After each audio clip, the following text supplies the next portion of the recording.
Glória a Deus. Graças a Deus. O Senhor é bom. O Senhor é maravilhoso. Toda honra, toda glória ao Senhor. A paz do Senhor, meus queridos irmãos. Bom, irmãos, eu peço e preciso muito da vossa ajuda, intercedendo por mim, para que o Senhor nos dê ligeireza de raciocínio, inteligência que vem de Deus, que vem do céu, para nós falarmos a palavra de Deus. Eu estou me lembrando que numa escola bíblica de obreiros, um pastor excelente ensinador, ele comparou o prato, como está lá em, confere para mim aí, meu filho, se é essa realidade, São Mateus 26, o verso 23 de São Mateus 26 e 23, o prato, aquela frase, aquele que mete comigo a mão no prato. Vou falar só essa frase para não assustar o freguês,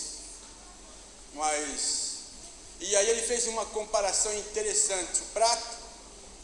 O prato é um lugar onde se coloca comida na hora de comer.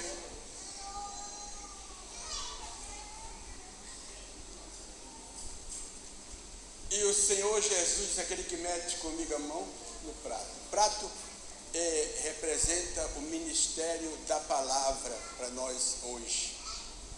O ministério da palavra. Como se trata de um ministério da palavra, a palavra é de Deus, então é de Deus.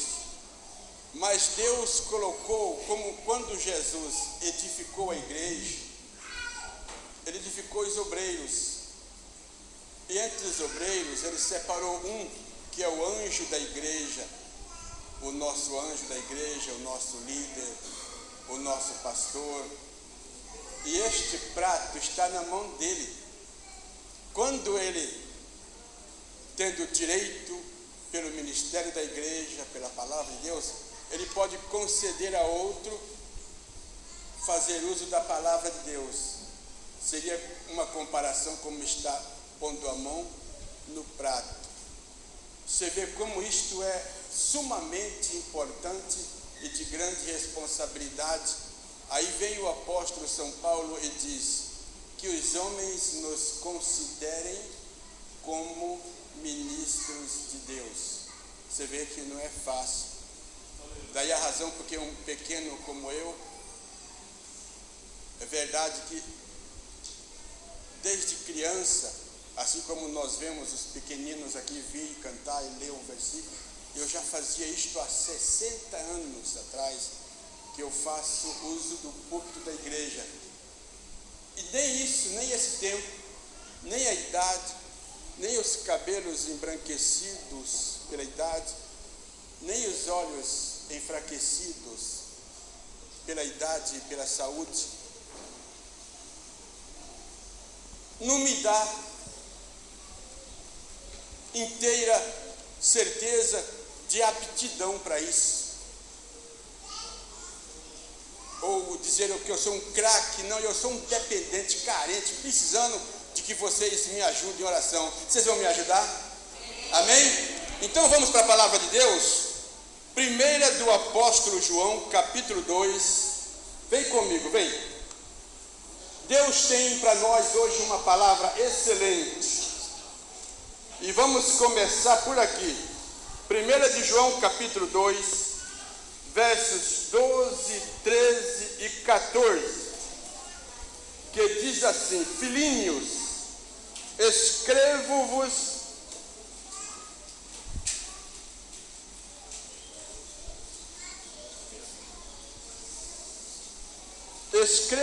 porque pelo seu nome vos são perdoados os pecados. Pais, escrevo-vos porque conheceste aquele que é desde o princípio. Mancebos, escrevo porque venceste o maligno, e vos escrevi: filhos, porque conheceste o Pai, e vos escrevi pais, porque já conheceste aquele que é desde o princípio, e eu vos escrevi mancebos, porque sois fortes, e a palavra de Deus está em vós, e já venceste o maligno. Sabem, Deus tem uma palavra, um ensino, uma exortação, uma indicação para os filhinhos. Falando de filhinhos, abrange a todos, do 0 até os 100 e tantos anos de idade. Todos somos filhos. E o apóstolo João, ele vem carinhosamente dizendo: filhinhos, oh meus filhinhos. Sabe por que eu estou escrevendo para vocês, meus filhos? Porque pelo seu nome, o nome do Senhor Jesus, vos são perdoados os pecados. Uma das grandes bênçãos de Deus é o perdão dos pecados. E a partir do momento que nossos pecados foram perdoados, o Espírito Santo, o Evangelho, a Palavra de Deus, nos levou até Jesus e agora nos uniu nele. E agora somos tratados como os filhinhos queridos de Deus. Mas ele também tem uma palavra para os mancebos, porque os mancebos também já venceu, os filhos também já venceram, os pais também, por causa da palavra de Deus. Observa que quem anda na palavra, ouve a palavra, medita na palavra, segue a palavra, é convencido pelo Espírito Santo de que é um pecador. Lembra que a Bíblia diz: todos pecaram e destituídos estão da glória de Deus. Por causa do pecado, a humanidade ficou longe, muito longe, separado da glória de Deus. Aí vem o Senhor Jesus Cristo, venceu a morte, venceu o pecado, venceu o túmulo, venceu esta vida, para nos dar um novo acesso, um novo direito. Por isso que o apóstolo Paulo diz: a graça de Deus se é manifestada, trazendo salvação, e esta salvação nos levou a Deus, e agora nós somos bem-aventurados, alcançamos um sucesso na vida espiritual, na vida santa, na vida como filhos de Deus, como servos de Deus, nós alcançamos a bem-aventurança. Você quer ver? Vem para o livro de Salmos. No livro dos Salmos, o primeiro capítulo do livro dos Salmos, o primeiro salmo, seja, Salmos 1, que diz assim a palavra de Deus: bem-aventurado o varão que não anda segundo o conselho dos ímpios, nem se detém no caminho dos pecadores, nem se assenta na roda dos escarnecedores. Antes tem o seu prazer na lei do Senhor, e na sua lei medita de dia e de noite. Você viu o que os filhinhos de Deus alcançou? O que os que são pais alcançam? O que os mancebos alcançam quando se observa que a palavra de Deus está em nós? Não é mais o mundo que está em nós, é a palavra de Deus. Não é mais os deleitos deste mundo, os prazeres mundanos que está em nós, é a palavra de Deus. E agora somos bem-aventurados. O que devem fazer os bem-aventurados? Os bem-aventurados, eles têm prazer na lei do Senhor. E nesta lei do Senhor medita de dia e de noite. Você já imaginou um moço, uma moça, um filho, um pai, já de madrugada já acorda pensando na lei do Senhor, lembrando da palavra de Deus, fala a palavra de Deus, medita na palavra de Deus. Que prazer nos dá a palavra de Deus, todo prazer na palavra de Deus. E agora agora de dia e de noite meditando na palavra de Deus. Mas enquanto estamos vivendo neste mundo, existem 3 perigos. Eu peço a sua atenção para esses detalhes. 3 perigos, 3 abismos. O primeiro abismo não anda segundo o conselho dos ímpios. O segundo abismo não se detém no caminho dos pecadores. O terceiro abismo nem se assenta na roda dos escarnecedores. Sabem, filhos de Deus, que para isso é preciso ter muito cuidado. Você imagina o que é andar segundo o conselho dos ímpios? Você pode entender o que é conselho dos ímpios? O conselho dos ímpios é conversas, sonhos e projetos. Você imaginou conversas, sonhos e projetos dos ímpios? Não pode andar por isso. Se cair nesse primeiro abismo, tem toda a chance de cair no segundo abismo, o caminho dos pecadores. Agora ele já pratica, o caminho é prática, caminho é execução, caminho é desenvolvimento. Já está praticando, já está desenvolvendo os sonhos, os projetos dos ímpios. E aí a desgraça está feita, e aí cai para o terceiro abismo, aí ele senta na roda dos escarnecedores, que quer dizer, agora tem todo o prazer de estar praticando imundícia. É isso que acontece com o homem no pecado. Mas quando se ouve a palavra de Deus, quando se ouve o convite, filhinhos, ouve a palavra de Deus. Filhinhos, vence o maligno, vence o mundo. Homens e mulheres, deixem que a palavra de Deus habite no teu coração. Sabe por quê? O coração, a palavra de Deus, ela é luz. É luz que guia o caminho.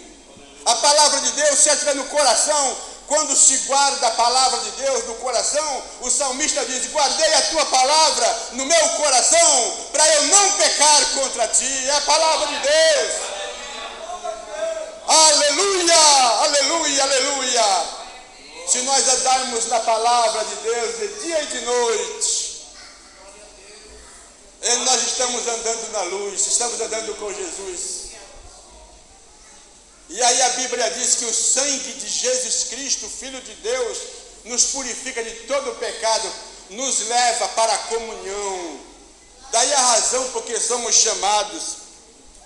Quando nós vamos para a primeira epístola do apóstolo São Paulo aos Coríntios, no capítulo 1, olha o que diz a palavra de Deus. Capítulo 1, primeira aos Coríntios 1 e o verso 9. Fiel é Deus, pelo qual fostes chamados para a comunhão do seu Filho, Jesus Cristo, nosso Senhor. Jesus é a luz do mundo. Jesus é a palavra de Deus. Jesus é o libertador. Jesus é o perdoador. Jesus é o que compra, é o que muda, é o que transforma, é Jesus. Jesus é a arma mais poderosa. A arma poderosa é o nome de Jesus. Em nome de Jesus a enfermidade sai. Aleluia. Em nome de Jesus o demônio sai. Em nome de Jesus, pelo poder do sangue de Jesus. Oh, sangue precioso de Jesus. Aleluia, pelo poder do Evangelho, nós fomos chamados para a comunhão dele, de Jesus.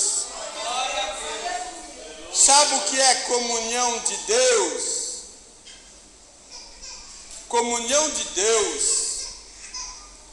é um vínculo de unidade mantida pelo Espírito Santo, que nos torna membro do corpo de Cristo.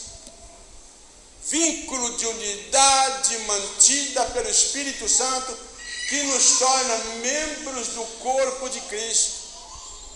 Por isso que, segundo aos Coríntios, deixa eu chegar lá que eu acho já, capítulo 5, segundo aos Coríntios, capítulo 5, o verso 17, assim que se alguém está em Cristo, nova criatura é, as coisas velhas se passaram e tudo se fez novo. É a comunhão. Isso quer dizer que agora nós somos o corpo de Cristo, cada um de nós somos membros do corpo de Cristo. E estamos desenvolvendo esta comunhão gloriosa pela qual Deus nos chamou para viver em Cristo. Atenção, esta comunhão sendo praticada pelos membros de Cristo, ela tem a ver com concórdia, igualdade, semelhança, concordância, congruência. Mas isso tudo está firmado em 4 bases. Esta prática da comunhão, ela está firmada em 4 bases. A primeira é companheirismo e participação. E compartilhamento e contribuição. São as 4 bases. Você imagina uma mesa que tem 4 pés. Se tiver faltando uma, teremos problema. É por isso que muitas pessoas, e até muitos que dizem que servem a Deus, vivem cheio de problema. A mesa está caindo a toda hora, porque não está firmada nas bases da palavra de Deus. Companheirismo e participação, compartilhamento e contribuição. Isso quer dizer, eu preciso de você, mas você precisa de mim. Deus não precisa de ninguém, mas nós precisamos dele. Nós precisamos da palavra de Deus. É que precisamos caminhar para a comunhão com Deus, entregar a nossa vida ao Senhor. Nós, seres humanos, precisamos entender que esta comunhão com Deus, ela é principal para servir a Deus. Quando nós vamos, comunhão quer dizer que nós estamos dependendo uns dos outros. Quando nós voltamos lá para primeira de João, capítulo 4, 1 de João, capítulo 4, o verso 7, diz assim a palavra de Deus: amados, olha que coisa mais linda, amados, amemo-nos uns aos outros, porque a caridade é de Deus, e qualquer que ama é nascido de Deus e conhece a Deus.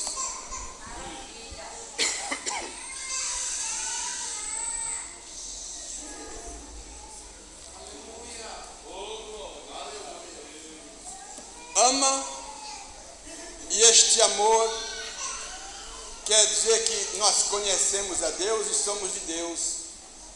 Quem não ama, não conhece a Deus, não ama nem a si próprio, não cuida nem da sua vida, não cuida da saúde, não cuida da família, não cuida e vai só participando do mal.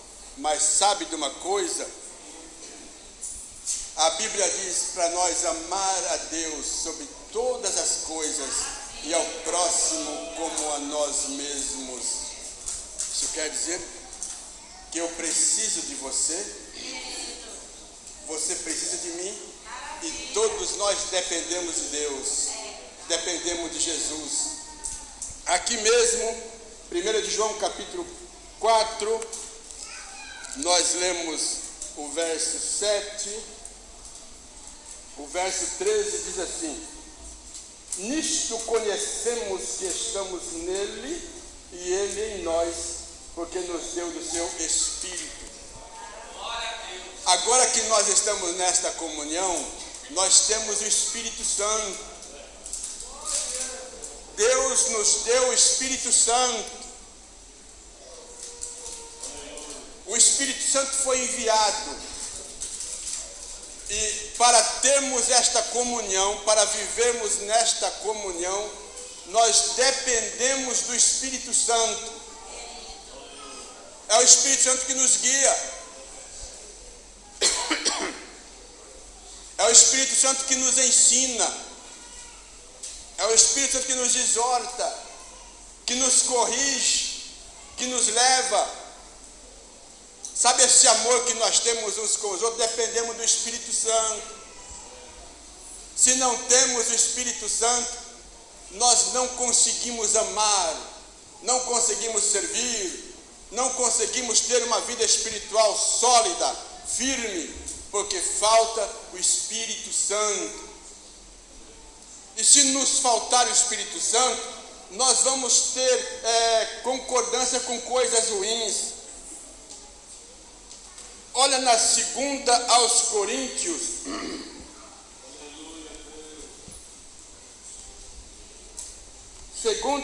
Coríntios, no capítulo 6.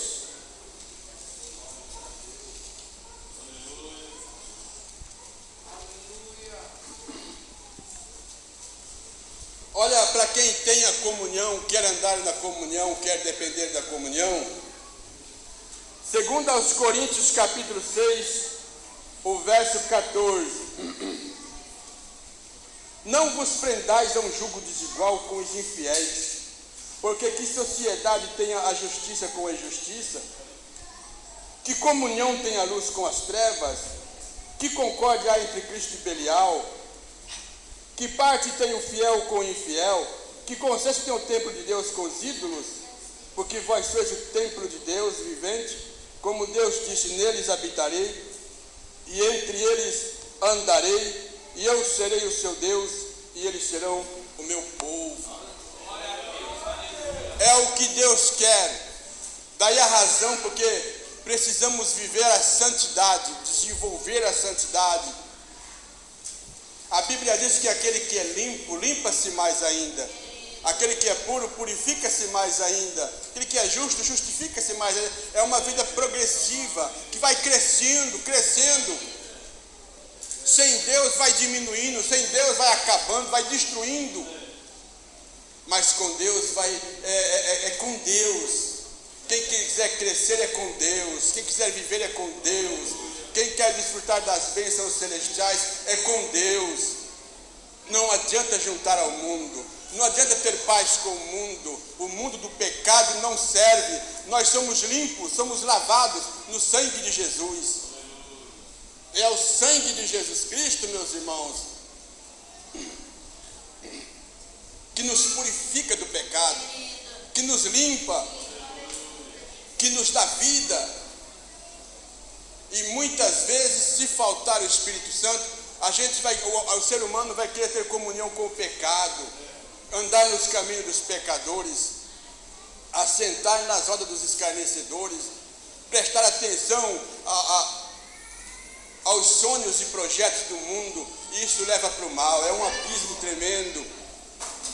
Mas a Bíblia diz, se hoje ouvirmos a voz do Espírito Santo, não endurecer o coração, voltar para Deus, voltar para Jesus, entregar a sua vida ao Senhor Jesus. Nesta noite é uma noite de libertação. Deus quer, nós ouvimos aqui Deus dizendo, eu quero ser o seu Deus. Deus dizendo, eu quero ser o seu Deus. Desde Adão, Eva e todos os do Antigo Testamento, Deus sempre quis ser o Deus. A Bíblia conta que lá, quando era só um homem e uma mulher no jardim do Éden, todos os dias Deus vinha fazer um culto com eles ali. Todos os dias. E Deus quis, olha, vem para o livro de Êxodo, capítulo 29.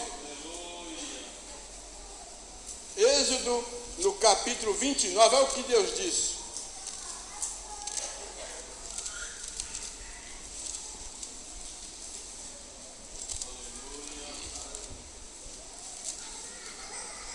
Êxodo capítulo 29, o verso 45 e 46, Deus dizendo: e habitarei no meio dos filhos de Israel, e lhes serei por Deus, e saberão que eu sou o Senhor, seu Deus, que os tenho tirado da terra do Egito, para habitar no meio deles, eu, o Senhor, seu Deus.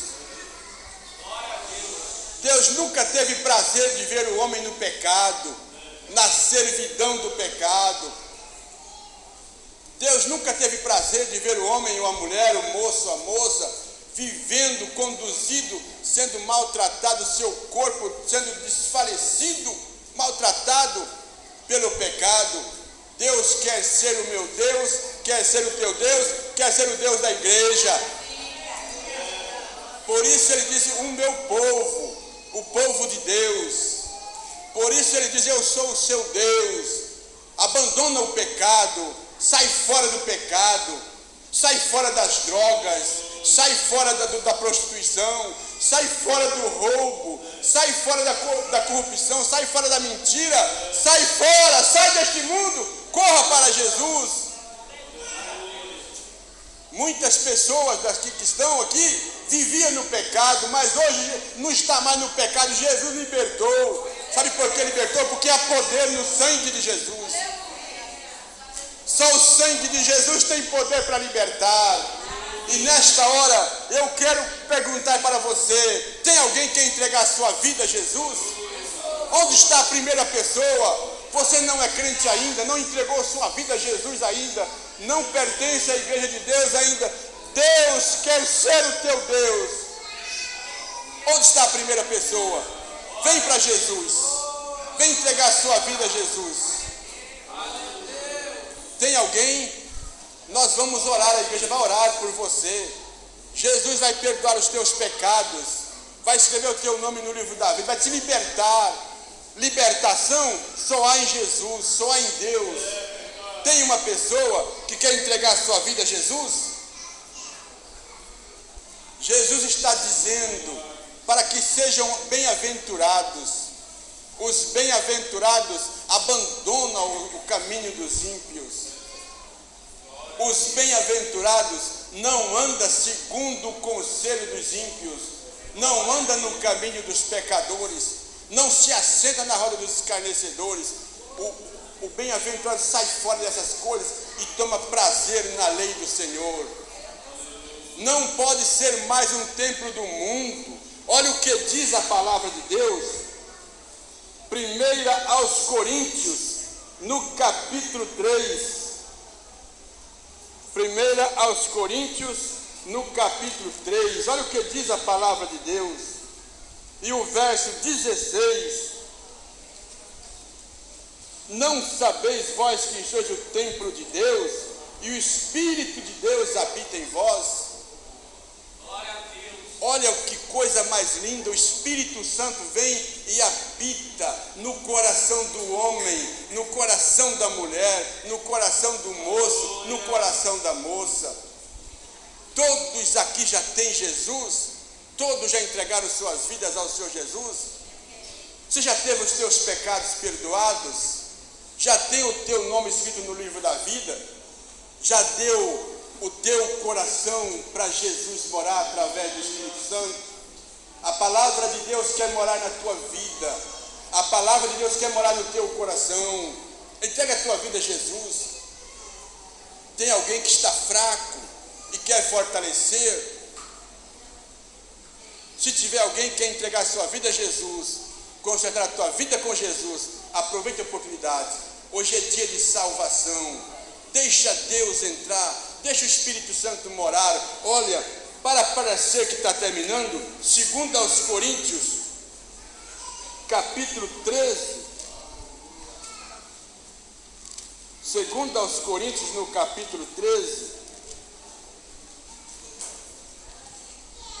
Você pode dizer comigo o verso 13, todos juntos? Vamos lá? Para parecer que está terminando. Porque até que eu sou um pouquinho mais ou menos bom para começar a mensagem, mas para terminar nunca termina. Mas para parecer que termina, fala comigo aqui, olha. Todos juntos. 1, 2, 3. A graça do Senhor Jesus e o amor de Deus e a comunhão do Espírito Santo seja com vós todos. Amém. Você viu aqui? A graça do Senhor Jesus é a mesma graça de Deus. A graça do Senhor Jesus é a mesma graça do Espírito Santo. A graça do Senhor Jesus é essa graça que Deus faz abundar na vida da igreja, na vida dos crentes. Este amor de Deus é o mesmo amor de Jesus, é o mesmo amor do Espírito Santo. É este amor que Deus derramou em nossos corações pelo Espírito Santo. Esta comunhão do Espírito Santo é a mesma comunhão de Deus, é a mesma comunhão de Jesus, é a mesma comunhão do Espírito Santo, e é essa comunhão que Jesus nos chamou para nos encher da sua graça, da sua unção, dos dons espirituais. Se você que deseja, até o final do culto, você pode entregar a sua vida ao Senhor Jesus. Que Deus os abençoe, Deus os guarde, em nome de Jesus, amém. Você passa